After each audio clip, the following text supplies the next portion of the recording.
তৃষ্ণা প্রেমে হয়নি যে লাগে উতল করো আমায় আজ বন্য সোহাগে তৃষ্ণা তৃষ্ণা প্রেমে হয়নি যে লাগে উতল করো আমায় আজ বন্য সোহাগে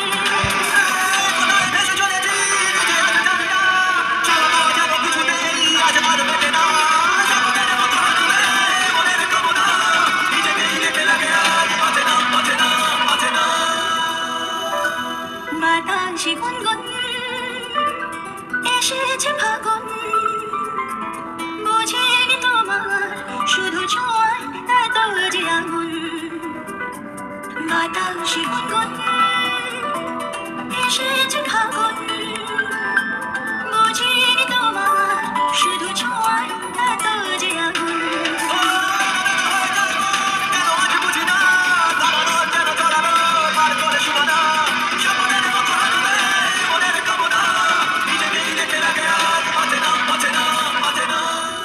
গুড আফটারনুন ফ্রেন্ডস, জয় শ্রীমতী। সবাইকে স্বাগতম, সবাইকে ভালোবাসা স্বাগতম।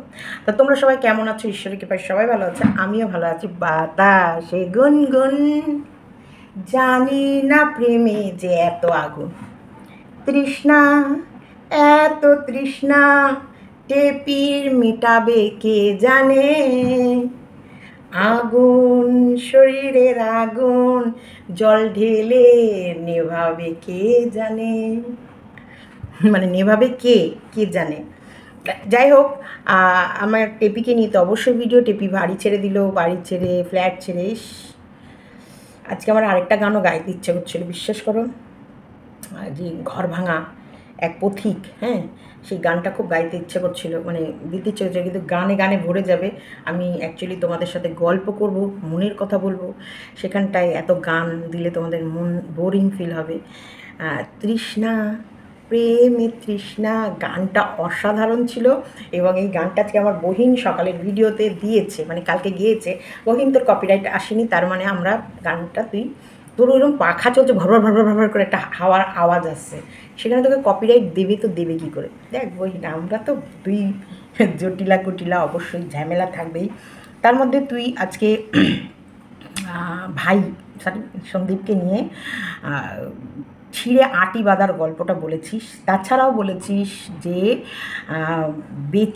বেচু কথার অর্থ, ওর নাম বেচু কেন রাখা হয়েছে, কেন বেচু রাখা হয়েছে। আর ও অ্যাকচুয়ালি ওর বউকে বেঁচেছে 2 বছর ধরে। তাছাড়াও ও প্রচুর টাকা ক্রাউড ফান্ডিং, যেটাকে সব দিদিভাই বারবার লাইভে বলে, মানে ফান্ডিং করেছে সবাই ওর ছেলেকে দেখে। প্রচুর টাকা ওকে গিফট করেছে। ওর তো এমনও মুরদ নেই ওর ছেলের জন্য একটা খাট কিনে দেবে, ওর ছেলেকে ভালো রাখতে পারবে, বা ওর ছেলের সিম্পাথি নিয়ে ওর ছেলেকে ট্রাম্প কার্ড হিসেবেও ব্যবহার করেছে। আর হচ্ছে প্রচুর টাকা তুলেছে, যে টাকা দিয়ে সিক্রেট রুমের সমস্ত কিছু তৈরি হচ্ছে। এটা আরশ খান বলেছে। দেখো, প্রত্যেকটা মানুষ, তোমরা আমাকে বারবার বলেছো আরশের সাথে, তোমরা নয়, সরি, কিছু ক্রিয়েটার যেমন ঢেপি কালকের ভিডিওতেও বলেছে আমার সাথে আরশের একটা পার্সোনাল সম্পর্ক আছে, যেখানে আরশকে দিয়ে আমার যেটা বলানোর দরকার পড়ে আমি আরশকে খবর দিয়ে দিই। দেখো, এখানটায় আমি বলে দিচ্ছি।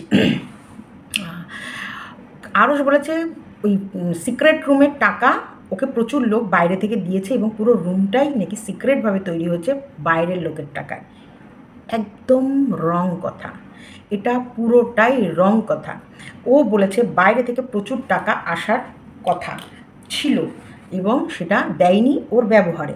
দেখো, যেটা দেয়নি সে নিয়ে আমি প্রশ্ন তুলবই না, কিন্তু বাংলাদেশ থেকে টাকা আসা এতটা সহজ নয়, এটা তোমরা সবাই জানো। আমার বলার কিছু নেই। যদিও মাঝখানে আমার অনেকের সাথে কথা সেভাবে আমি বলিনি, ছিল না, কিন্তু আমি পার্সোনালি ফোন করে যে দিতে পারে, মানে সন্দীপকে টাকা দেওয়ার জন্যে কিছু মানুষ একদম উতলা হয়ে থাকতো, এখন নয়, একটা সময় থাকতো, যে সন্দীপ হ্যাঁ বললেই সে কিছু দেবে। সন্দীপ কোনো দিন কারোর কাছে 1 টাকাও চায়নি, এটা পুরোটাই ভুল ইনফরমেশান, ভুল কথা যে সন্দীপ কারোর কাছে চেয়েছে। কেউ যেচে বারবার সন্দীপকে দিতে চেয়েছে, সন্দীপ বারবার সেই জায়গাটায় না করেছে, একদমই না করেছে। অনেকবার অনেক রকমভাবে যোজনা হয়েছিল যে এই যে ক্রাউড ফান্ডিং মানে ফান্ড এক জায়গায় করে কৃষাণুর বা হচ্ছে অন্য কোনো ফান্ডে যাবে, অন্য রকমভাবে করবে, সব জায়গায় কিন্তু সন্দীপ একটাই কথা বলেছে, আমি আমার ভিউয়ার্সের কাছে কখনোই কোনো রকমের পয়সা করি নেব না, যতক্ষণ আমি পারবো আমি চালিয়ে যাব, যখন আমার দেয়ালে পিঠ থেকে যাবে তখন আমি বলবো। কারণ প্রচুর কেস করার কথা ছিল, প্রচুর কেস করার কথা হচ্ছিল, আর ওরা একটার পর একটা কেস সন্দীপকে দিয়ে যাচ্ছিলো, তার পাল্টা অ্যান্সার কিন্তু সন্দীপেরও দেওয়া উচিত ছিল, বা দেওয়ার জন্য সন্দীপকেও আমরা বারবার করে বলছিলাম। ছেলেকে নিয়ে যেভাবে ওরা মানে কিছু বিষয়ে কাজ করছিল সেই জায়গাতেও আমরা বারবার বলেছি, কিন্তু সন্দীপ সব জায়গায় না করেছে। এবং সন্দীপ অনেক কাজ আছে যেগুলোতে সবসময় ও কোনো আইন আদালতের সব কেস বললেই করে দেব, বললেই কেসের ভেতরে ও ঢুকে যাব, না, ও কোনো কাজ স্মুথলি করেনি। কারণ ও কোনো সময় এই ভিউয়ার্সদের কাছ থেকে টাকা নিতে চায়নি, আর ও অধিক টাকা এই কোর্ট কেসের পিছনে খরচও করতে চায়নি। কারণ সন্দীপ যে কোনো কাজ সন্দীপ আর সন্দীপের বাবা মা অনেক বুঝে সুঝে করে, অনেক শান্ত মাথায় করে। আরেকটা কথা, যে বললেই কেস করে দেব, বললেই কোর্টে চলে যাব, বললেই থানায় করবো, এগুলো করে না। ওরা থানা, কোর্ট, পুলিশকে ভীষণ ভয় পায়। যতটা না করলে নয়, আর যতটা এইটা না করলে কত কাজ আছে যেটা দিদিভাই বা আমরা আলাদাভাবে নিজে থেকেও করে গেছি, আলাদাভাবে দিদিভাই আমি নিজে থেকেও পড়ে গেছি। সন্দীপকে সেই বিষয়টা শুধু বারবার বলেছি, ঠিক আছে তোমাকে এখানে কিছু করতে হবে না, ঠিক আছে তোমাকে এখানে কিছু করতে হবে না, তুমি এটাই শুধু এই কাজটুকু করে আসো, এই ফর্মটা দিচ্ছে এটা শুধু তুমি জমা দিয়ে আসো, এইটুকু তুমি এটা এখানে পৌঁছে দিয়ে আসো, এটা তুমি একটা সই করে এটা জমা দিয়ে আসো। কারণ ওকে যে কোনো কাজ করানো মানে অত ইজি নয়। কারণ যতই ও যেগুলো বোঝে না ও সেই জায়গাটায় ফট করে ঢুকে যায় না। আর আইন, কোর্ট, আদালত এগুলো কতটা জটিল কাজ, কতটা জটিল জিনিস, সেটা আমার মনে হয় যারা এইসব এর কাজের ভেতরে যুক্ত আছে তারা জানো। এই সব জায়গায় সন্দীপ কখনোই বলেনি যে আমাকে হেল্প করো। কারণ সন্দীপ একটাই কথা, যতক্ষণ আমি পারবো আমি করব, আর আমি যেটা পারবো না সেখান থেকে আমি নিজেকে সরিয়ে রাখবো। অনেক কাজ যেটা দিদিভাই নিজে থেকে করে দিয়েছে, অনেক কাজ যেটা দিদিভাই বলছে সীমা কী করব, এটা করতেই হবে, এটা না করলে নয়। আমি ঠিক আছে আমি বোঝাচ্ছি, আমি দেখছি। এরকম সন্দীপ কখনোই ফান্ড নেয়নি, কখনোই টাকা কারোর কাছে চাইনি, কখনোই টাকার জন্যে কোথাও হাত পাতেনি। আবারও আমি বলছি, এটা সিক্রেট রুমের কথা। দেখো পার্সোনালভাবে সন্দীপ কারোর কাছে নিয়েছে কি না বা কী করেছে এটা আমার জানা নেই, কিন্তু আমি যত দিন অবধি সন্দীপের সাথে যুক্ত ছিলাম, সন্দীপদের সাথে উঠেছি, বসেছি, খেয়েছি, ঘুরেছি, প্রত্যেকটা জিনিস সম্বন্ধে জেনেছি, সেখানটায় আমি জানি, তত দূর অবধি আমি জানি যে এরকম কোনো টাকা সিক্রেট রুমের জন্য কোনো টাকা ওর কাছে আসেনি। আবারও বলছি, পার্সোনালভাবে ওকে গেছে কি না আমি জানি না। আর কিন্তু সন্দীপকে যেই টাকা পয়সা পার্সোনালভাবে যেই এইসব কথা বলতে গেছে সেখান থেকে কিন্তু সন্দীপ নাই বলেছে। যে কোনো টাকা পয়সার কথাটা বেশিরভাগ মানুষই আমার সাথে বলার চেষ্টা করেছে, সেই খবরগুলো কিন্তু সন্দীপ জানে, এবং সন্দীপ সেখানটাই বলেছে না, সন্দীপ সেখানেই নাই বলেছে। আবার এটা আমি বলে দিলাম পার্সোনালভাবেটা আমি জানি না, কিন্তু আমার জানা যদ্দূর সিক্রেট রুমের টাকা সন্দীপ কারোর কাছে নেয়নি, আর অন্য কোনোর জন্য কখনো কারোর কাছে সন্দীপ হাত পাতেনি। তাহলে এই বেচু কথার অর্থটা একদমই বেকার। আরেকটা কথা, যারা সন্দীপকে দিয়েছে তারা স্বেচ্ছায় দিয়েছে। কৃষাণুর জন্য যে খাট আলমারি দিয়েছে সে স্বেচ্ছায় দিয়েছে, এবং কৃষাণুর যেদিন টেপি খাট নিয়ে গেছে সেই দিন থেকে তিনি কেঁদে গেছে, অনর্গল কেঁদেছে, এবং সন্দীপের সাথে সে পার্সোনালভাবে অনেকবার যোগাযোগ করার চেষ্টা করেছে, অনেক রকমভাবে যোগাযোগ করার চেষ্টা করেছে, যেখানে সন্দীপ কখনোই তার সাথে যোগাযোগ করেনি, বা হ্যাঁ বা না, বা ওনার সঙ্গে ওনার একটা হাই হ্যালোর জবাব অবধি দেয়নি। সে খুঁজে আমার কাছে এসেছে, আমার কাছে আসার পর আমাকে বলেছে, আমি তারপর আমি সম্মতি দিয়েছি, ঠিক আছে কারণ একটা খাট আলমারি তার দেওয়ার ইচ্ছা খুব কৃষাণুকে। এটা ওর বাবা কোথাও বলেনি যে আমার সামর্থ্য নেই আমাকে খাট কেউ গিফট করো, আমার সামর্থ্য নেই আমাকে আলমারি কেউ গিফট করো, আমার সামর্থ্য নেই আমাকে এই ঘরটা বানানোর টাকা গিফট করো। এটা সন্দীপ কোথাও বলেনি। কেউ গিফট গিফট যদি কাউকে দেয় সেটা কিন্তু তার মর্জি মতন। দেখ বহিন, তুই এই বারবার বেচু বলিস না, তোকেও আমার বিচি বলতে ইচ্ছা করে। বেচুর সিঙ্গুল মানে এই বেচু সম্বন্ধে তো পুরো পুলিঙ্গ যদি বেচু হয় স্ত্রীলিঙ্গ কি হতে পারে। তুই কিন্তু তোকে সোশ্যাল প্ল্যাটফর্মে বেচেছিস কিউআর কোড আর গুগল পে ফোনপের কিউআর কোড দিয়ে, এমনকি তোকে টাকা দিতে তোর মন মতো টাকা উঠছিল না বলে তুই তার জন্য অনেক কান্নাকাটি করেছিস। তাহলে বেচু যদি সন্দীপ বেচু হয় তাহলে তুই কি হচ্ছিস? এই যে বারবার সন্দীপকে এই খাট আলমারির জন্য খোঁচা দিচ্ছিস না, তখনই খোঁচাটা দেখ ঘুরে আবার তোর কাছেই চলে এলো। তুইও কিন্তু কিউআর কোড দিয়ে কোর্টে কেস লড়বি বলে টাকা তুলেছিস, যেটা তোর লাগেনি, যেটা কোর্টে এখনও অবধি কেসের কোনো শুনানি হয়নি, যেখানে তোকে বলেনি এখনও 25 লাখ টাকা সেখানে দিয়ে দে। তো কেসে তারা কেস করেছিল, তুই শুধু একটা উকিল ঠিক করবি, তার কেসের জবাব দিবি। আর যদি কেসের জবাব না দিতে চাস তুই তার কাছে স্যালেন্ডার করবি, আমি তোমাকে নিয়ে আর ভিডিও করব না, আমার যা হয়েছে হয়েছে, আমি আজকের পর এটা ইয়ে করবো, যে কোনো একটা। যে সেখানে তোর কেসের ক অবধি এগোয়নি, তার আগে তুই টাকা মাকা তুলে ভরিয়ে ফেলেছিস। এখন সেই টাকাগুলো তুলে তুই বাথরুম তৈরি করছিস, তোর রান্নাঘর তৈরি করছিস, তোর মোটামুটি তোর সুখের জীবন। একটা টাইম ছিল তোর মানে তুই সারাদিন নাকে কাঁদতিস, তুই 13,000 টাকা দিয়ে পট চুল কিনেছিস, তুই দামি ফোন কিনেছিস, তোর লাইফস্টাইল এখন অনেক চেঞ্জ হয়ে গেছে, আগের তুলনায় এখন অনেক অনেক ল্যাভিসলি চলিস। তাহলে সেই জায়গায় পরিবর্তন তো এসেছে, তাই না? পরিবর্তন তো হয়েছে। তো সেই ওই টাকা থেকেও তো আমরা তো ওই টাকা থেকে টাকা আসার পরেই হয়েছে। নাহলে তুই যা রোজগার করিস তোর টাকা দিয়ে বাথরুম না করবি না, কলিজা ভেঙে তুই যে হাড় ভাঙা খাটনি খেটে এত গালাগালি শুনে গালাগালি দিয়ে টাকাগুলো ইনকাম করছিস, সেটা দিয়ে তোর ইয়ে করবি না, বাথরুম করবি না। উলফা টাকা দিয়ে এক্সট্রার কাজ করে। আর তো স্বামীর রোজগার কী সেটা আমরা সবাই জানি, সেটা দিয়ে সংসার চলছে, সেটা দিয়ে এক্সট্রার কিছু হবে সেটা নয়। তাহলে আমি বলছি যে বেচু বেচু বেচু বেচু করিস, এমনি ওর কন্টেন্টের ভিতরে কি আছে না আছে সেটা নিয়ে তুই ও কীভাবে দুলে গল্প করেছে, কিভাবে বলেছে, এবং আমি আমার 2 বছরের বউকে বেঁচে খেয়েছি, সে এখন আমার লিগাল ওয়াইফ আছে বা এই আছে, সেগুলো নিয়ে আমার কোনো মাথা ব্যথা নেই। সেটা তোর পার্সোনাল, ওর ভিডিওতে কী দেখিয়েছে আর সেটা নিয়ে তুই কীভাবে কন্ট্রোভার্সি করবি, তোর এটা একদম একান্ত ব্যক্তিগত ব্যাপার। কিন্তু যখন তুই বেচু কথার অর্থটা ওকে বোঝাতে গেলি, তখনই আমার কেমন যেন খটকা লেগে গেল। না, এটা তো বেচু কথার অর্থ হতে পারে না, কারণ সত্যিকারেরই। আর এখানে আরও সব ভিডিওতে বলেছে, তাহলে আমি আরস যে আমার কথায় ওঠে আর বসে না, সেটার প্রমাণ আমি এখানে দিয়ে দিলাম। কারণ আরস যেটা বলেছে সেটা আরসের কাছে অনেক মানুষের মনের কথা জমা হয়েছে, বা অনেক সময় আছে যে হয়তো কেউ বলেছে যে আমি ওকে এটা দিতে চেয়েছিলাম বা আমি দেবো ভেবেছিলাম, আমি দিইনি, সেগুলো আলাদা। কিন্তু অ্যাকচুয়ালি সিক্রেট রুমের জন্য পার্সোনালভাবে সন্দীপকে কেউ কিছু দিয়েছে কিনা সেটা আমার জানা নেই। কিন্তু আমি যতদিন অবধি সন্দীপের সাথে কথা বলেছি, পার্সোনালভাবেও কথা বলেছি, সন্দীপ সবসময় এই যে টাকা পয়সা দিতে চাইতো বা দেওয়ার ইচ্ছুক হতো তখনই কিন্তু ও নাই বলতো।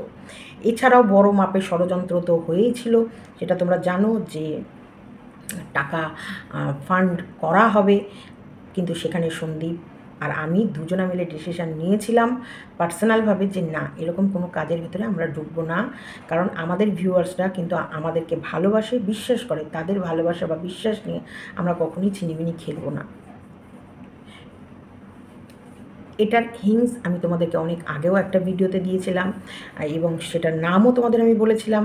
তোমরা জানো যে নামটা কি, ধরে নাও সেই দাড়িওয়ালা একজন ছিল যে সুন্দরবনের বাচ্চাদেরকে হেল্প করার জন্য একটা ফান্ড করতে চাইছিল, সেখানে গিয়ে অসহায়দের পাশে দাঁড়াবে, এই করবে ওই করবে। তা আমি যখন বলেছি যে এরকম ফান্ড যদি এক জায়গায় করতে হয়, এনজিও করতে হয়, তাহলে অনেক ঝামেলা। আর আমরা এগুলোর সাথে নয়, আমরা অ্যাকচুয়ালি ব্লগ, ও ভিডিও করে, ও একজন ক্রিয়েটার, আমি একজন ক্রিয়েটার, ও একজন ব্লগার, ব্লগিং করে, আমি একজন কন্ট্রোভার্সি ক্রিয়েটার, আমি একজন ব্লগ থেকে কন্টেন্ট বের করে কন্ট্রোভার্সি করি। তাহলে সেখানটায় এই ভিউয়ার্সরা যারা ভালোবেসে আমাদেরকে প্রত্যেকটা টাকা দেবে, তার কিন্তু চুল চুল হিসাব যদি আমরা না দিতে পারি, সেখানে কিন্তু আমাদের যেটা নিব আছে সেই নিবটা কিন্তু পুরো ভেঙে চুরমার হয়ে যাবে। তাই আমরা এইসবের ভেতরে ঢুকবো না, এটা সন্দীপ আর আমি দুজনা মিলেই জানিয়ে দিয়েছি। তাহলে কোথায় ক্রাউড ফান্ডিং হয়েছে, কোথায় সন্দীপ টাকা চেয়েছে বা নিজেকে বিক্রি করেছে? হ্যাঁ, এই যে ক্যামেরায় বসে বসে তৃষ্ণা, এত তৃষ্ণা, এই যে আমি আমাকে বিক্রি করলাম, এই যে ভালো বহিন কিছু কথা বলেছে যেগুলো আমার মনে হলো যে না এটা ভুল কথা, সেখানটা আমি ক্লিয়ার করে দিলাম, এটা আমি একরকমভাবে বিক্রি করলাম কথা। তেমনি ওর ইয়ে করে ব্লগিংয়ের দ্বারা ওর ফ্যামিলিকে বিক্রি করে, ওর ডেলি রোজকার প্রত্যেক দিনের কাজ বিক্রি করে ও টাকা ইনকাম করছে, সেটা এগুলো একদমই আলাদা, তাই না? তো এইগুলো দেখো, আমার মনে হয় আমার আবারও তোমাদের জানানোর দরকার ছিল, তাই জানালাম। কারণ যতবার ভুল খবর প্রচার হবে ততবার আমি তোমাদের ভুলটাকে ধরিয়ে দেবো। এটাই যদি তোমাদের শুনে একঘেয়েমি লাগে, আমার কিছু করার নেই, কারণ একঘেয়েমি তো একঘেয়েমি, ভুল তো ভুল। ওর সাথে আমার যে পার্সন, আরেক জায়গা আছে, ওর সাথে আমার ঝামেলা বা রাগারাগি বা কোনো কিছু, দেখো কোনো দিন সন্দীপ আমাকে ডাইরেক্ট একটা বাজে কথা বলেনি, আমার সামনে দাঁড়িয়ে আমাকে একটা বাজে কথা বলার সাহস ওর হয়নি, বা আমি শাসন করেছি, আমি ছোট ভাই হিসেবে আমি যদি যখন আমার রাগ উঠেছে আমি ওকে শাসন করেছি, একদম করেছি। আমি যেমন আমার ছেলেমেয়ের সাথেও কথা বলা বন্ধ করে দিই, তেমনি আমি সন্দীপের সাথেও রাগ করে কথা বলিনি, কিছু সময়ের জন্য বন্ধ করে রেখেছি। না, আমি এখন রাগ আছে বলবো না। ঠিক সন্দীপেরও কিন্তু আমার মতনই রাগ, সেম রাগ একদমই, ওরও এই রাগটাই যে যখনই রাগ উঠবে আর কথা বলবো না। এটা কাকুর মধ্যেও আমি দেখেছি, রাগ উঠলে কথা বলবো না, আমাদের রাগ উঠলে আমরা আর কথা বলি না একে অপরের সাথে। এটা হচ্ছে আমাদের সবথেকে বড় রাগ জাহির করার একটা উদাহরণ। সেইখানটায় ঢেপি আজকে একটা ভিডিওতে বলল যে সন্দীপ নাকি আমার নাগর, কারণ সন্দীপ নাগর, ও নাগর বলার কারণ হচ্ছে সন্দীপের লাইফে যখন ওই ঝিউ উড়োছাই এসেছিল সেটা নাকি আমি নিতে পারিনি। তাহলে তো আমি বলবো সন্দীপের নাগর সন্দীপ শুধু আমার নাগর নয়, সন্দীপ গোটা ওয়াইটির, সন্দীপের ভিউয়ার্সের প্রায় 80-85%, 80-50 কম বলা হবে, প্রায় 95% মহিলাই বা পুরুষ যারা সন্দীপকে এভরিডে ফলো করে তারা প্রত্যেকে সন্দীপের নাগর, সন্দীপ তাদের প্রত্যেকের নাগর।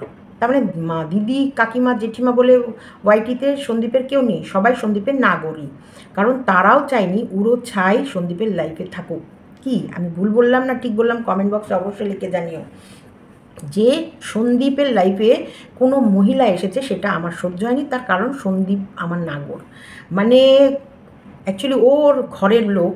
দেখো, আমরা জানি প্রেম ভালোবাসা যদি করতে হয় বাইরের কারোর সাথে করব, অবশ্যই লিগাল নিজেদের ভেতরে নিজের ফ্যামিলির মধ্যে আমরা এমন কোনো কাজ করব না। তো ও তো নিজের ননদের বরকে ননদের মাথা সংসারটা খেয়েছে, ননদের বরের সাথেও নন্দায় নাঙ্গি করে ওর একটা ছোট কাউকে এনেছে পৃথিবীতে। ভগবান তোমাকে কিন্তু মক্ষম জায়গায় মেরে রেখেছে, তারপরেও তুমি মুখ নাড়িয়ে নাড়িয়ে কী করে যে কথা বলো বুঝে পাই না। ওপরওয়ালার মার সব কিছু থেকে আলাদা, একটু ভেবে দেখো তো ভগবান তোমাকে কোন জায়গায় মেরে রেখেছে। ভগবান সব থেকে সফট কর্নারটাকে তোমার একদম থেতো করে দিয়েছে। তোমার মুখ থেকে যখন কথাগুলো বেরোচ্ছিল না, আমার মনে হচ্ছিলো তোমার জিভটা টেনে ছিঁড়ে তোমার ওই গোগো মাস্টারকে দিয়ে খাইয়ে দিই।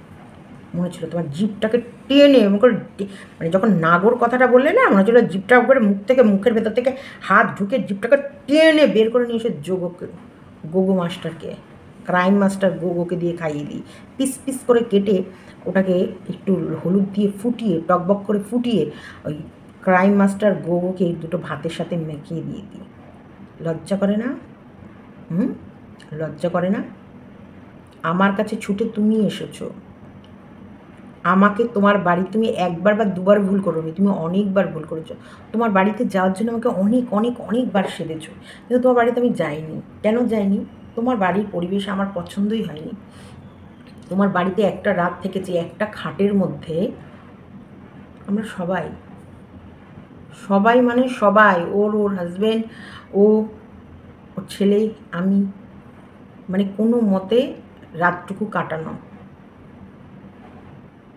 আমি এগুলো আনার কোনো প্রয়োজনই নেই, আমি আনতেই চাই না। ও আমায় বলছে ও আমাকে ওর বাড়িতে নিয়ে গিয়ে ভুল করেছে। তোমার বাড়ি গিয়ে আমি ভুল করে ফেলেছি, তুমি আমাকে বলতেই পারো, তুমি আমাকে বারবার নেমন্তন্ন করতেই পারো, যেমন পরের নেমন্তন্নগুলোকে আমি অ্যাভয়েড করেছি, কিন্তু ওই একটা নেমন্তন্ন গ্রহণ করাটাও আমার উচিত হয়নি, কিন্তু আমি করেছিলাম সেদিন। গ্রহণ করার পর আমি পস্তেছি, কারণ আচ্ছা তোমার বাড়িতে তো আমি একটা ওয়ান নাইট স্টে করে গেছি, তোমার বাড়িতে থাকাকালীন আমার কাছে এমন কোনো ফোন এসেছে, এমন কোনো ভিডিও কলিং ফোন বা গসিপ বা কারোর সাথে আমি পার্সোনালভাবে আলাদাভাবে গল্প করছি, এমন কোনো সিচুয়েশান তোমার বাড়িতে হয়েছে যেটা তোমার দেখে চোখে খারাপ লেগেছে, সেই কারণে তুমি আমাকে আমার চরিত্র নিয়ে এতগুলো বিশ্লেষণ করে ফেললে? দেখেছো, দেখো তোমার কাছে আমি অনেকটা সময় ছিলাম, মানে আমি প্রায় তুমি যদি আমি হসপিটালে যাই, তারপরে যদি তুমি আমার কাছে পৌঁছাও, তারপরে ওই হসপিটালে অতক্ষণ থাকার পর তারপর তোমার বাড়িতে আসা, ওখানে লাইভ করা, তোমার বাড়ি থেকে মাঠে গিয়ে দাঁড়িয়ে লাইভ করে তোমার বাড়িতে থাকা, ওয়ান নাইট স্টে করা, পরের দিন দুপুর প্রায় 10:30 11টার সময় আমি বাড়ি থেকে বেরোচ্ছি, আমার হসপিটাল ঢুকতে তাও লেট হয়ে গেছিলো।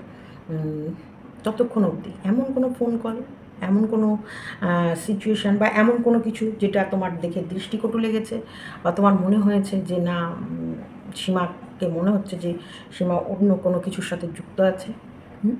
এতগুলো যে কথা বলে ফেললে। আমি তোমার বাড়িতে ওয়ান নাইট থেকে যা যা দেখেছি, যা যা বুঝেছি, একটা উচ্ছৃঙ্খল মেয়ে মহিলা তুমি। তোমার যে ব্লগারদের নিয়ে তুমি বক বক করো না, তোমার মুখে তো মানাই না। তুমি জন্মের নোংরা, মানে জন্মের নোংরা। ও উদ্বাস্তুর মতো থাকে, ওর না আছে ঠিক করে একটা ঘর, যে ঘরটাকেও সুন্দরভাবে সাজিয়ে রাখবে, একটা ঘরের ভেতরে একটা স্টিলের খাট, একটা আলমারি, একটা যার 22-23 বছরের মেয়ে, 22 তো হবে ওর মেয়ের বয়স, 22-23 বছরের যার মেয়ে, যার একটা 7-8 বছরের ছেলে, যার একটা ভরপুর সংসার, 7-8 বছর না যাই হোক, 4-5 বছর যাই হলো, ভরপুর সংসার যার, তাদের সংসার কেমন হতে পারে? ও আমায় বলছে টিনকে নিয়ে বলার নাকি আমার কোনো রাইট নেই, কারণ আমরাও পরকীয়া করি। আমি তো ক্যামেরার মধ্যে এখনও অবধি এমন কোনো পরকীয়ার কোনো সিস্টেম দেখাইনি যে এটা আমার, দেখো আমার স্বামী আমাকে চরম অত্যাচার করছে, সেই কারণে আমি আমার প্রেমিক বেছে নিয়েছি, এবং আমার স্বামী আমাকে শরীরের আগুন মেটাতে পারে না, সেই কারণে আমি আমার প্রেমিককে বেছে নিয়েছি, এবং আমার প্রেমিক আমাকে প্রচুর শরীর টিটে করে জল ঢেলে ঢেলে ঠান্ডা করে দেয়, এবং আমার প্রেমিক কমেন্ট বক্সে লিখে দেখো উনি কিন্তু খুব নির্যাতিত একজন নারী, ওনার পাশে তোমাদের সবার থাকার দরকার। বা আমার স্বামী গিয়ে কারোর কমেন্ট বক্সে গিয়ে আমার বউ আমাকে 498 কেস দিয়েছে, প্লিজ আমাকে বাঁচাও তোমরা, আমার ছেলে মেয়ে আমার কাছ থেকে কেড়ে নিচ্ছে, আমার বউ আমাকে বাঁচাও, আমার ছেলে মেয়ের ভবিষ্যৎ কী হতে পারে তোমরাই বলো, আমি কোথায় যাব, আমি কি করব, আমি কোথায় গিয়ে দাঁড়াবো বলেছে? কেন বলবো না টেপিকে নিয়ে? 100 বার বলবো, 1000 বার বলবো, কেন বলবো না? কেন বলবো না? টেপি যেগুলো অন ক্যামেরায় করছে, এটা সমাজকে কুশিক্ষা, তোমার হচ্ছে ভাইরাসের মতন, মানে নোংরাকে স্প্রেড করছে, নোংরাকে ওরা পাবলিশ করছে, নোংরামি দেখাচ্ছে প্রত্যেকটা মানুষ। কেয়া, ঝুমা, মৌমিতা যেমন অঙ্গ খুলে শরীর খুলে যেমন যে নোংরামিটা করেছে, ও পোশাক পরে সেম নোংরামি করছে। কেন বলবো না? কেন বলবো না?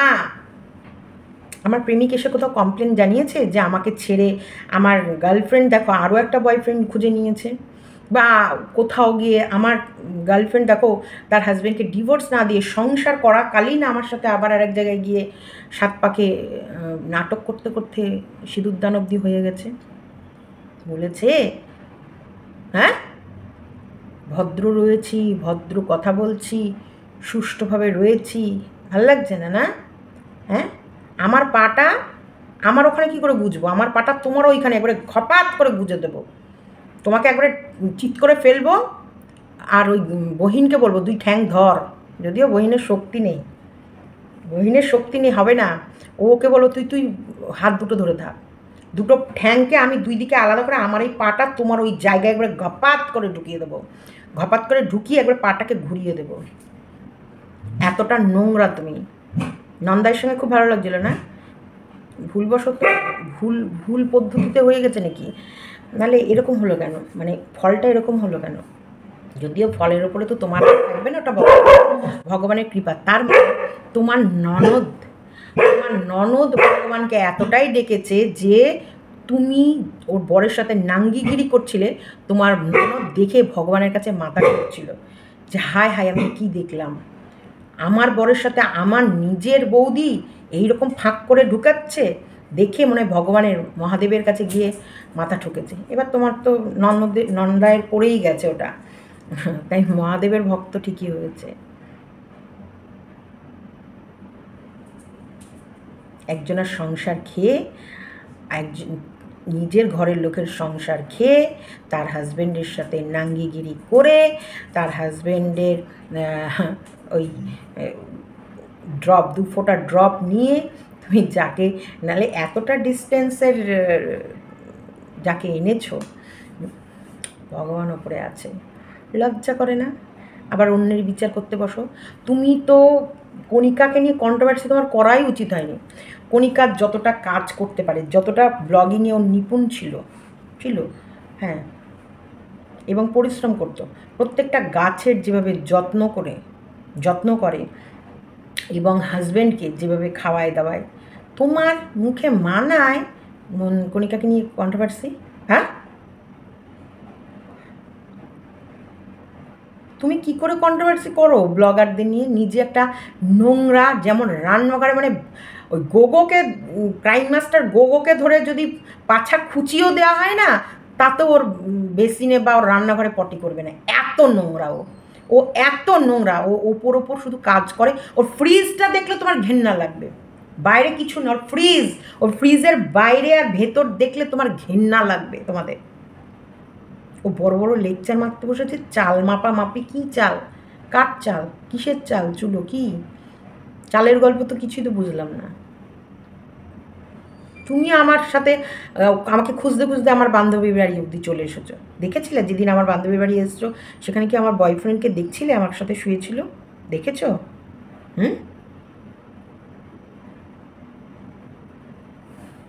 নোংরাই তোর।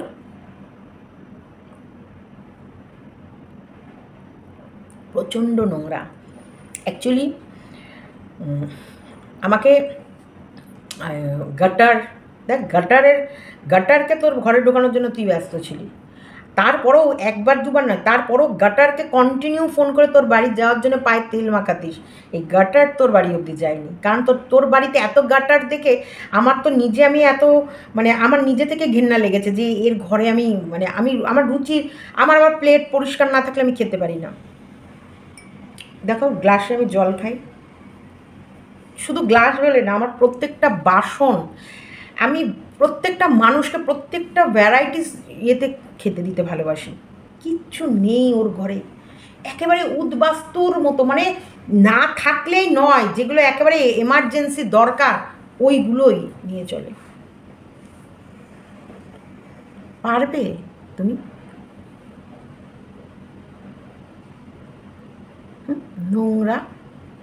নোংরা মানে চরম নোংরা। ছি ছি ছি ছি। আমি তো গাটারের জন্ম, আমি তো গাটারের লোকদের চিন্তাভাবনা গাটারের মতন থাকে। তোমার ভদ্রবাড়িতে জন্মেও তারপরে তুমি চাইছিলে উড়োছাইয়ের সাথে সন্দীপের সম্পর্কটা থাকুক, তারপরে তুমি চাইছিলে এই উড়োছাই এত নাং ঘেটে আসা ওই মহিলা সন্দীপ আর কৃষাণুর জীবনটাকে নষ্ট করে দিক। দেখো গাটার আমি না গাটার ও, চিন্তাটা নোংরা চিন্তাটা আমার না নোংরা চিন্তাটা ওর? আমি সন্দীপের সাথে পেরে উঠিনি, আমি সঙ্গীতা দিদিভাইয়ের সাথে পেরে উঠিনি। Shame on you. লজ্জা থাকা দরকার তোমার লজ্জা থাকা দরকার।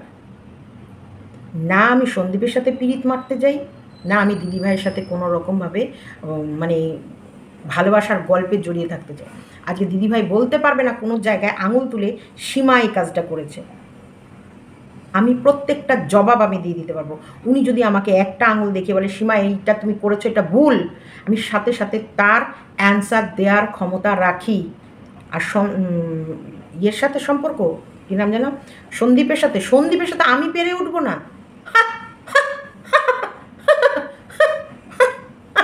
হাসালে মোড়ে। নোংরামি আমি চাই না। তাই নোংরামি করি না, নোংরামি থেকে নিজেকে দূরে রাখি। কারণ যাকে ভাই বলে ডেকেছি, যাকে ভাইয়ের সম্মান দিয়েছি, তাকে সেই ভাইয়ের জায়গাটাই রাখতে চাই, এর বাইরে না, আর কিচ্ছু না। কারণ নোংরাকে কখনোই আমি সাপোর্ট করি না। সন্দীপের সাথে পেরে উঠবো না, ম্যাডামের সাথে পেরে উঠবো না। শোনো, যাকে যার যেটা সঠিক আর যেখানটা যার প্রয়োজন তাকে সেই রাস্তাটা তো আমি দেখাবো। ফোকলার জন্য সঙ্গীতা চক্রবর্তী দিদিভাই যেটা করতে পারবে আমি জীবনে পারবো না, আমি জীবনে পারবো না। উনার থানা, কোর্ট, পুলিশ সব কিছু ওনার হাতে, এবং উনি প্রত্যেকটা রাস্তা ফোকলাকে দেখাতে পারবে যেটা ফোকলার জন্যে ঠিক। আর টেপির রাস্তায় আনতে গেলে, আর টেপি ক্ষতি কার করেছে? আমার? আমি কে? আমি সন্দীপের পাশে দাঁড়িয়ে ছিলাম বলে টেপি আমার যেটুকু কেস কামারি করেছে, তাতেও টেপি কিচ্ছু করতে পারবে না আমার। টেপির সব থেকে বড় ক্ষতি করেছে সন্দীপের, টেপির সব থেকে বড় ক্ষতি করেছে সন্দীপের। টেপিসকে শাস্তি দেওয়ার জন্য যদি ফোকলাকে, মানে ফোকলা হচ্ছে মিডিল ম্যান, টেপি যত এতদিন ধরে সন্দীপের নামে যতগুলো মিথ্যে এলিগেশন দিয়েছে সমস্তগুলো খণ্ডে দিচ্ছে ফোকলা, তাহলে আমি কেন ফোকলাকে অ্যাপ্রিসিয়েট করবো না? কেন ফোকলার সাথে কথা বলবো না? কেন ফোকলাকে উৎসাহ দেবো না যে টেপির মতো নোংরা মহিলার মুখোশ খুলে দাও? কেন? আমি তো বলবো সন্দীপ আর ফোকলা মিলে, দুজনা মিলে টেপির মতো নোংরা মহিলার মুখোশ খুলে দেওয়ার দরকার। হ্যাঁ, তার মানে তুমি চাইছো না টেপির নোংরা মুখোশটা খুলুক? তুমি চাইছো না সন্দীপের যে মিথ্যে জালের সন্দীপকে যে টেপি জড়িয়েছে সেই জাল কেটে সন্দীপ বেরিয়ে যাক? তুমি চাইছো না কৃষাণুর একটা জীবনে ভালো মা আসুক, বা সন্দীপের জীবনটা একটু সুন্দর হয়ে উঠুক? চাইছো না? তুমি চাইছো উড়ো ছায়ের মতো নোংরা ক্যারেক্টারলেস একটা মহিলাকে সন্দীপের লাইফে আনতে, আর ও যে নিজের 13 বছরের মেয়েকে ফেলে এসেছে তাকে কৃষাণুর মা বানিয়ে দিতে। মানে দেখো কতটা সন্দীপের শুভাকাঙ্ক্ষী, দেখো। আর আরসের সাথে কাকু পার্সোনালি নিজে কথা বলে একদম, আর কাকুর কাউকে ভয় পায় না, কাউকে ভয় পায় না। যদি সন্দীপের সাথে কথা না হয়ে থাকে প্রবলেম হতেই পারে, বাপ ছেলের প্রবলেম হয় না? বাবা ছেলে ঝগড়া লাগতে পারে না? কথা কাটাকাটি হতে পারে না? যদি কথা কাটাকাটি হয়ে থাকে, যদি কাকু সন্দীপের ক্যামেরায় না এসে থাকে, সেটা কাকু নিজে ডাইরেক্ট বলে দিতে পারে আরসকে। কাকু সন্দীপকে ভয় পায় না, না কাকু সন্দীপকে ভয় পায়, না কাকু কাকিমাকে ভয় পায়। কাকু মুখের ওপরে পরিষ্কার কথা বলে দিতে পারে। কাকু একটা জিনিসকে ভয় পায়, সেটা হচ্ছে সম্মানকে ভয় পায়। কাকুও মনে হয় উড়ো ছায়ের মতো নোংরা মহিলাকে চাইনি, সেই কারণে একটা আলাদা একটা ডিস্টেন্স রেখেছিল ছেলের সাথে। সেটা আমি কেন আরসকে বলতে যাব? কেন? আমাকে কি কাকু ফোন করে বলেছে যে আমি কথা বলছি না ছেলের সাথে 5 দিন? আমি ওদের কারোর সাথেই ফোনে কথা বলি না। আর আমি সম্পর্কটা রাখতে চাই না আরও একটা কারণেই, এই নোংরা চিন্তাধারা যাদের আছে, যে আমার সাথে সন্দীপের পার্সোনাল অন্যরকম সম্পর্ক আছে, তাদের জন্য। কারণ যেখানটায় আমার দূর থেকে কোনো রকমের কোনো প্রয়োজনই নেই, কেন আমি আমার গায়ে কাদা লাগাতে যাব অযথা? হ্যাঁ, যদি দেখতাম না আমার কথাকে সম্মান দেওয়া হয়েছে বা আমার কথাকে দিয়েছে, তাদের জন্য প্রাণ দেওয়া উচিত। না, ও আমার কথার সম্মান রেখেছে, ওর জন্যেও আমাকে এতটা করা। যতদিন আমার কথার সম্মান ছিল ততদিন ওদের জন্য যতটা পেরেছি করে গেছি। তারপরে কোথাও মনে হচ্ছে না আমার এখানটায় আমার থাকা উচিত নয়, তখনই আমার মনে হলো না আমার সরে যাওয়ার দরকার, সরে গেছি। এখনও স্থিতিশীল জায়গায় আছে, এখনও লড়াই করে নিতে পারবে, এখন আর আমাকে না হলেও চলবে। তখন আমি আমার মতন আমার রাস্তা দেখে নিয়েছি, আমার লাইফ আমার মতো কাটাচ্ছি। ও যদি আমার নাগরী হতো তাহলে তো আমি ওকে ছাড়তেই চাইতাম না। বলতে লজ্জা লাগলো না? লজ্জা! তোমরা নাকি ভদ্র বাড়িতে ভদ্র জায়গায় জন্মেছ, লেখাপড়া তো করনি, তুমি তো নাকি মানে মাধ্যমিক দেওয়ার আগে থেকে তোমার বড়ের সাথে পালিয়ে গিয়ে বিয়ে করেছো। ভদ্র পরিবেশে এত ভদ্রতা? মানে মাকে ছোটোবেলা থেকে এগুলো দেখতে নাকি? মানে মাকে কামনা বাসনা পূরণ করতে দেখে নিজেকে কন্ট্রোল করতে পারোনি, আরেকজনের হাত ধরে বেরিয়ে গেছো পড়াশোনা না করে। পড়াশোনার থেকে কামনা বাসনাকে বেশি সময় দিয়েছো। আমি কি করবো? আমাকে উস্কালে আমি এরকমই বলবো যে পড়াশোনা করার থেকে, দেখো আমার পরিবেশ খারাপ, আমি প্রথম দিনই বলেছি, আমি বলে দিয়েছি, দেখো আমার গায়ের আমি পরে আছি ভদ্র পোশাক, আমি তোমাদের সামনে ভদ্র ভিডিও করব, বা আমার ভদ্রতা দেখে তোমরা কখনোই ভেবো না যে আমার ব্যাকগ্রাউন্ড কখনোই ক্লিন। আমার ব্যাকগ্রাউন্ডে মানে আমার পেছনের পাস্ট খুব খারাপ। এটা তো আমি বলেই ইয়ে করেছি। আমি তো লোকের কাছে সতী সাবিত্রী সেজে মিথ্যা কথা বলে ভিডিও করিনি। আর টেপিকে 100 বার বলবো, 1000 বার বলবো, তোর বাপের কিছু করার থাকলে করে নিস, তোর বাপের হিম্মত থাকলে আমার কিছু করে দেখাস। যার ফিলিপিন টিউব আমি ছিঁড়ে দেবো বলেছি, সেও সেই সময় আমার ছেলে মেয়েকে নিয়ে বাজে কথা বলেছে। সেও আমাকে বাজে কথা বলেছে, আমিও তাকে বাজে কথা বলেছি। সে আমার মেয়েকে নিয়ে, আমাকে নিয়ে, আমার ছেলেকে নিয়ে অনেক বাজে কথা বলেছে। ওকে আমি ছেড়ে দিইনি। ও যদি আমাকে 1 আঙুল দেখিয়েছে, ওকে আমি 4 আঙুল দেখিয়েছি।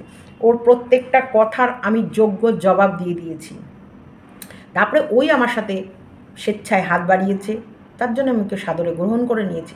তাছাড়াও ও আমার প্রত্যেকটা ভুল দেখলে বহিনের বলার রাইট আছে। আমার প্রত্যেকটা ভুলে বহিন আঙুল দিয়ে দেখিয়ে দিতে পারবেই যে তুমি এই জায়গায় ভুল বলেছ। বহিনের যেমন প্রত্যেকটা ভুলে আমি আঙুল দিয়ে দেখিয়ে দেবো এই জায়গা ভুল। সম্পর্ক অহেতুক একজনের পেছনে আর একজনা কপথুতু নিয়ে দৌড়াবে, তাকে তো ছেড়ে দেবো না, তাই না?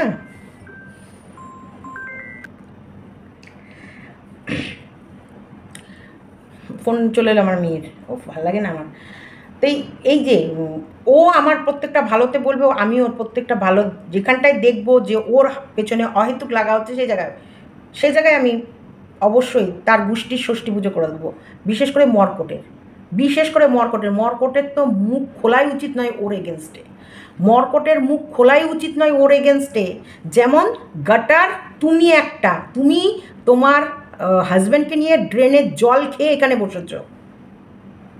ঢেপি বলদি কোথাকার, 1 নম্বরের বলদি, ঠাস করে চড়িয়ে করে লাল করবো। তোর মুখের মধ্যে না জোড়া পায়ে লাথি মারবো, হ্যাঁ, আর পা একবারে তোর জায়গা ফাঁক করে ঢুকিয়ে দেবো। বলদি মাথা মোটা, যা ছিঁড়ে আটি বাদ গা, চল ফোট। তুই আমাকে নিয়ে লাইভ করিস, তুই আমাকে নিয়ে ভিডিও করিস, তোর মুখে আমি 1 ড্রপ মুতো দিই না। আমার হিসুটারও আমার অনেক দাম, যেটা ড্রপে করে নিয়েও তোর মুখে 1 ফোঁটা ফেলি না। একটা কথা বলেছিলাম যে এই দুটোকে আমি জীবনে ক্ষমা করব না।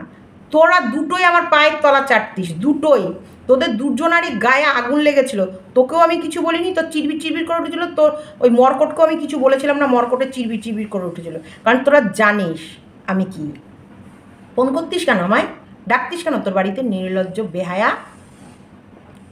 একবার নয়, অনেকবার ডেকেছিস, অনেকবার কন্টিনিউ ডেকেছিস। তারপরও আমি এতবার সুব্রতকে নিয়ে গিয়ে হসপিটালে ভর্তি করেছি, ডাক্তার দেখিয়েছি, এমনি ভর্তি করেছি, রিপোর্ট করাতে গেছি।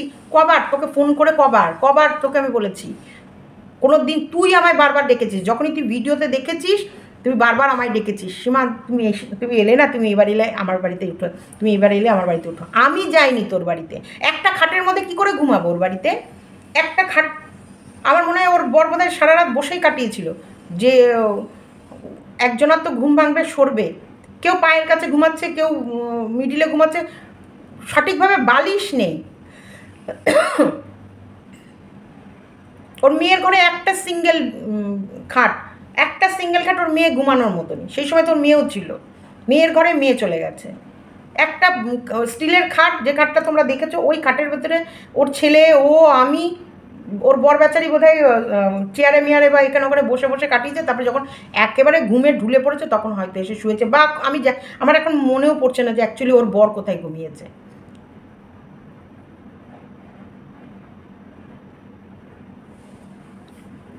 ও আবার বড় বড় লেকচার মেরে আমাকে বলছে একবার ভুল করেছি। তোর জীবন ধন্য হয়ে গেছে, আমি গেছি তোর কাছে, তুই সেই সময় আমার সঙ্গে দেখা করেছিস, তোর জীবন ধন্য হয়ে গেছিলো। কত সাবস্ক্রাইবার বেড়েছিল, কারণ সবাই দেখ আমাকে মানুষ কিভাবে ভালোবাসে, তোকে ছেড়ে দিয়েছে। তোর এইসব ভাষা ব্যবহার, তোকে যে রূপে মানুষ দেখেছিল, তারপর তোর রূপের যে খোলস চেঞ্জ করেছিস, তখন তোকে মানুষ ছেড়ে দিয়েছে। দেখ তোর অবস্থা, তুই আমাকে বিচার করতে আসিস। আমি কারোর লাইফ শেষ করিনি, আমি প্রত্যেকের লাইফ তৈরি করে দেওয়ার চেষ্টা করেছি। এখন কেউ যদি নিজে বলদ হয়, সে যদি নিজের পায়ে নিজে কুড়ুল মারে, আমার তো কিছু করার থাকে না, তাই না? আমি তোমাকে ভালো রাস্তাই দেখাবো, আমি তোমাকে ভালো পথেই চলতে বলবো, একবার নয় অনেকবার বলবো। ভালো রাস্তাটা বারবার দেখাবো, একবার নয় বারবার দেখাবো। তারপর তুমি যদি ভালো রাস্তায় না যাও, তার দায় আমার। আর আরস, কোনো দিন আজকে বলতে পারবে আরস আমার পেটের ছেলের মতো, আরস আমাকে মা ছাড়া একটা সম্বোধন ইয়ে করে না। আর আরস দামদামি মাইকে কি বলছে না বলছে, দামদামি মায়ের যথেষ্ট মুখ আছে, দামদামি মায়াও ওকে জায়গায় জায়গায় দিয়ে দিতে পারে। আমি কেন বলতে যাব? কেন আমি বলতে যাব? ও কোথা থেকে খবর পাচ্ছে, ও কোন খবর নিয়ে ও কি ভিডিও করবে, ওর ভিডিওর কি আগা থাকবে, মাথা থাকবে, মুন্ডু থাকবে, ওর ভিডিওর ভেতরে ও কাকে দেখাবে, কোন সিন দেখাবে, কোন সিন কাটবে, সেটা দায়ভার আমার নয়।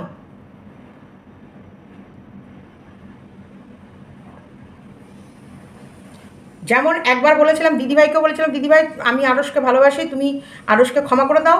আর আরসকেও বলেছিলাম তুই সঙ্গীতা দিদিভাইকে নিয়ে কিছু বলবি না, সঙ্গীতা দিদিভাইকে বাদ দিয়ে তুই যাকে নিয়ে পারিস তাকে নিয়ে ভিডিও কর, বলে দিয়েছি দুজনকেই। এবার দুজনার ভেতরে আরসের সাথেও দিদিভাইয়ের বলছে না, দিদিভাইয়ের সাথে আরসের বলছে না, এর ভেতরে আমি কি করব? আমি কি করব? আরস একটা প্রমাণ দিক একটা, যে আমার কাছ থেকে একটা ইনফরমেশন ওর কাছে যাচ্ছে, কোথাও কিছু না পেলে ওর সাথে আমাকে জুড়ে দেয়া, তাই না? মুখের মধ্যে জুতো পেটা করছে, আরও যখন তোমার মুখে করে জুতো গুজে দিচ্ছে, নোংরা ইতর। শোনো, আমার সাথে চুলকুনি মারা গল্প করতে আসবে না, যাও তোমার চুলকুনি যেখানে মিটবে সেখানে কি চুলকানি খেলা খেলোগা, আমার সাথে আসবে না। আর টেপির দেখো সংসারই নেই, যার সংসার নেই, যে একটা উদ্বাস্তুর মতো ঘুরে বেড়াচ্ছে, তাকে আমার বলার মতো কিছু নেই একদম। আমার তো বইনের কথাগুলো ভীষণ ভালো লাগে যখন টেপিকে দেয়। ভোরবেলায় ঘুম আসবে কি করে? আমাদের ফোকলা যেভাবে ওর বোম ফটকা কালি পটকা যেভাবে ফাটিয়ে দিচ্ছে, ঘুম আসবে তো আসবে কি করে? আসার কোনো জায়গাই নেই। ফোকলা করে জায়গায় রং মশলা গুজে দিচ্ছে, রং মশলা। আর ফোকলা যত গুজে দেবে তত আমাদের লাভ। ওর আর ঘুম উড়ে যাবে ওর ভিডিও কলিংয়ে। এখন একটু ওই অর্ক সাবধানে আছে, কারণ অর্কর ফাইনাল ডিভোর্স চলছে। ফাইনাল ডিভোর্সটা হয়ে যাওয়ার পর এইসব এদের বউ টিকবে না, কারণ এরা তো কর্ম করে না, বউরা খেটে এদেরকে খাওয়ায়। ওর বউ একটা ভালো ইয়েতে কাজ করে, কোনো সোশ্যালি কোনো কিছুর সঙ্গে যুক্ত আছে, অর্কেস্ট্রা এরকম জাতীয় প্রোগ্রামিংয়ের সাথে যুক্ত আছে আমার মনে হয়। এই যে রোজগার করে একে বসিয়ে খাওয়াতো, টোটো চালিয়ে সেই রোজগার তো হতো না যে জিমে যাবে, আর জিম করলে হবে না, জিমের সাথে সেসব খাবারগুলোও খেতে হবে। তাই এদের সবসময় প্রয়োজন রোজগারে মেয়ে ছেলে। তা এখন টেপিকে পেয়েছে, তা এখন বাজারটা দুদিন ঠান্ডা রেখেছে, ওই ভিডিও কলিংয়ে যা হবে হবে। রাত 10টা 11টার থেকে ভোর 5টা অবধি ভিডিও কলিংয়ে গল্প করে, তাহলে ঘুম আসবে কী করে? শরীর তেমনি চটে যাবে। আর এখন প্রেমের আগুন শরীরের ভেতরে, প্রেমের আগুন যেভাবেই হোক প্রেমের আগুন নেভানোর জন্য ওরা যা মন চায় তাই করবে, যেখানে যাবে, যেখানে ফাঁক ফোকর পাবে সেখানটাকেই কাজে লাগাবে, চরম আগুন। আর ওইখানে এরিয়ায় জানাজানি হয়ে গেছে, ওইখানে আর থাকার মতো ইয়ে নেই।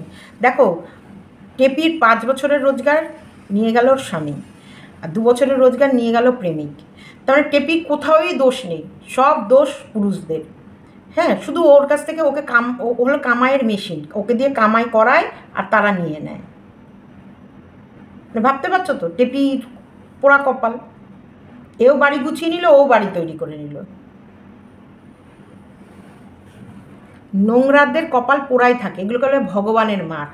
ভগবানের মার কেওড়াতলার পার। এই নন্দাই নাঙ্গি, তোকেও বলছি, ভগবান কোন জায়গায় তোকে মেরে রেখেছে একটু ভেবে বলিস তোমায়, ভগবান তোকে কোথায় মেরেছে?